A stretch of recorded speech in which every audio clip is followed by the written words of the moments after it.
Hey, everybody, it's Tony George from DocSports.com. Got to come to you from the hearth room here in the compound today here because of some issues out front. And I'm in cahoots with Sean Salisbury, ex-NFL quarterback and, of course, NFL guru here when it comes to the team we're going to talk about today, the Las Vegas Raiders, a team that's right here in my hometown. And, of course, my favorite team right there, Sean. Sorry.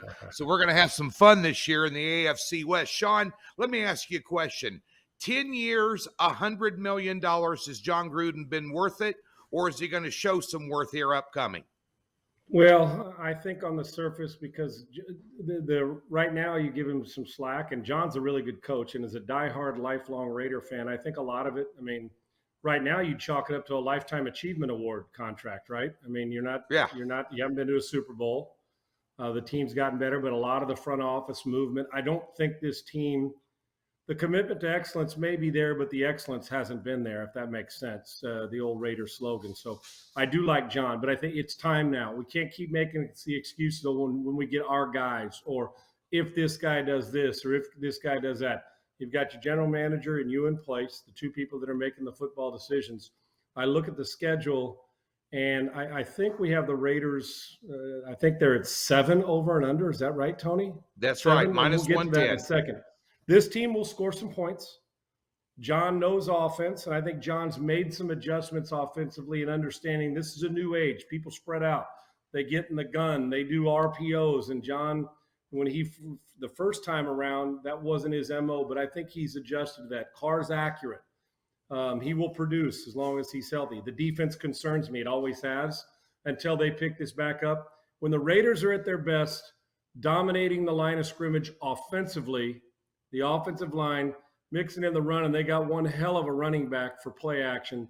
And then the front 7 on defense doesn't give much. And we haven't seen enough of that with the Raiders 11 overall on defense. Tony, I think this team's better than what Vegas is saying. I personally am taking the over in this with 17 games. And it may be close, 8 or 9 wins. I look at their schedule. It's a rough schedule now. And they're playing in the AFC West where the Chargers are good. The Broncos have a roster, and then the Chiefs, who are going to win the division. So I don't think the Raiders are a playoff team, Tony, but getting back to the John Gruden thing, deep in the playoffs or start pressing a Super Bowl, he's worth it. Now, he's worth it because he negotiated it. But if it wasn't John Gruden and the reputation in his past, people would be screaming loudly that when are they going to make the change for a new coach? Because we don't give coaches this long. Whether it's, the Matt Nagy's, people are starting to talk. Mike McCarthy in Dallas. Now, John's had a little more time. He's had time to get his players in there. This is his team, not Mark Davis's team. While he owns it, John's the architect. Now it's time to put it all together and see if this defensive team, I think Gus Bradley now as a defensive coordinator, he's counting on him to elevate their defense. I take the over in this, but not by much. I hope I'm wrong because I'd like to see them battling for a wild card. They got no shot to win the division as long as the Chiefs are healthy, and there's still a couple teams to get through. I'll take the over, but so $100 million, $10 million a year? No, because you got to win when you do that. But he's John Gruden, and I trust him. But I think patience is starting to wear out on when are we going to get those guys we need to get back to Raider dominance. It's time for John Gruden. Yeah, a couple of things come to mind here. Number one is he hasn't had to fall under any scrutiny to date, but I think it starts and begins right here, right now. New stadium here in Vegas, $850 a ticket, $30,000 to get a license just to have the ability to buy a ticket. Now the Raiders, way past John Gruden, have only had one season above 500 since 2002, Sean. So the expectations, much like maybe when Scott Frost came to Nebraska, he's not going to be on the hot seat because we didn't expect to have 5 or 6 wins for a while.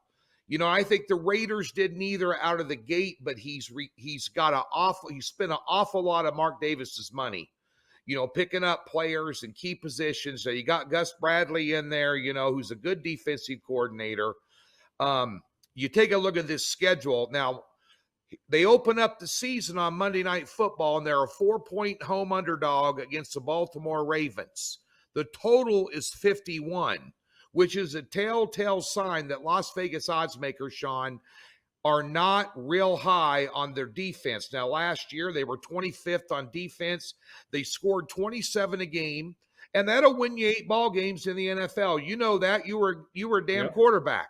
If you put up 4 touchdowns a game and your defense is halfway decent, you're going to have a 500 record, maybe have an outside shot to playoffs, this, that, and the other. Agreed. But they scored 27. The problem is they allowed 30. And that's a recipe for disaster. You got Baltimore. And that gets coaches fired. That's the thing. You talked about, you score 27, coaches get contract extensions. You give up 30 and coaches get the heave-ho. That's the way, fine line, but you can't give up 30 points. You'll lose to average teams giving up 30 points. If they do that again this year, they're going to get run out. And you're right, the whispers become roars then when it comes to the head coach. Yeah, because you take a look at Kansas City, who got the Super Bowl last 2 years in a row. Last year, Kansas City only averaged 2 more points per game on offense than the Raiders did. And you're telling me Kansas City had a bad defense. Well, they were 15th, and they still got the Super Bowl. So they got to improve on their defense. But you take a look, they open up with Baltimore, which is going to be a very tough game. Then they got their next game's at Pittsburgh. Then they play Miami, at Chargers.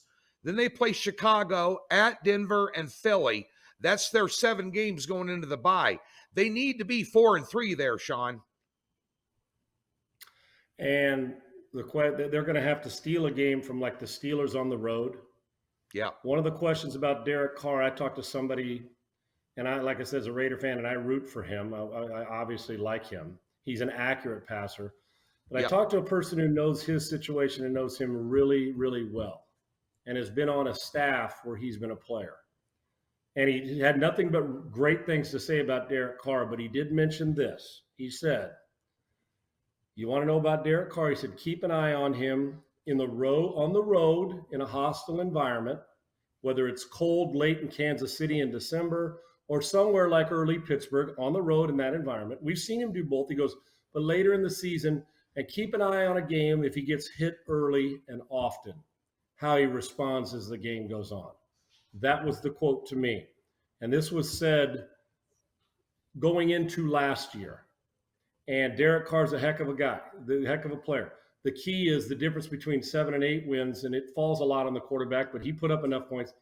And 10 wins, Tony, is that ability to do that, steal one on the road in Pittsburgh or pop into New England or head into Kent, take one. And you saw last year, he the hell of a job with the Chiefs. That wasn't, when they beat him in one of those games. So Carr's got that in him. I think it's the consistency to be able to go on the road, cross-country trips and do it. And I'm hoping he pulls it off. But, man, you better not go in 2-5 or you're in trouble, because it ain't going to get much easier as the season rolls along, that's for sure. Yeah, they close out last 5 games at Kansas City, the next week at Cleveland. Then they play Denver at home. Not going to be easy. Denver's defense is really good. They're going to take away Oakland's strength, which is their offense. Then after the Denver game, they go at Indy, and they end up with the Chargers. So, this is a rough schedule for these guys, but I agree with you. And the reason I'm going to say over 7 wins at -110, because I think they get to 8. Here's the thing. You saw how far Gruden and the Raiders had closed the gap last year when you compare them to Kansas City. They beat them once. They almost beat them twice. They're there.